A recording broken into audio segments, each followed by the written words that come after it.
नमस्कार.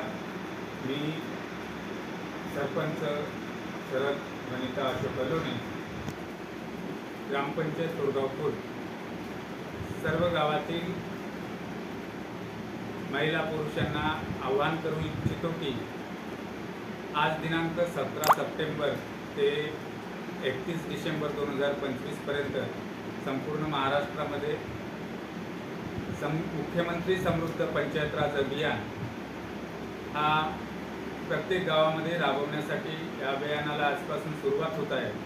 तरी संपूर्ण गावातील बचत गटातील महिला, CRP, मनरेगा, त्याचप्रमाणे भजनी मंडळ, धार्मिक कार्यस्थळे, शाळेतील मुख्याध्यापक, अंगणवाडी कार्यकर्ती, मदतनीस यांना असं आवाहन करू इच्छितो की त्यांनी या अभियानामध्ये आपलं उत्स्फूर्तपणे आपला योग्य तो श्रमदान, आपला योग्य तो लोकचळवळ, लोकसहभाग देऊन या अभियानाची आपल्या गावासाठी महाराष्ट्रामध्ये गावाचं नाव कसं लौकिक होईल यासाठी आपण उत्स्फूर्तपणे प्रतिसाद देऊन राज्यस्तरावरील पहिल्या क्रमांकाचं 5 कोटीचं बक्षीस आपल्या गावाला कसं मिळेल यासाठी आपण सर्वपणे या अभियानाची सुरुवात करूया. नमस्कार.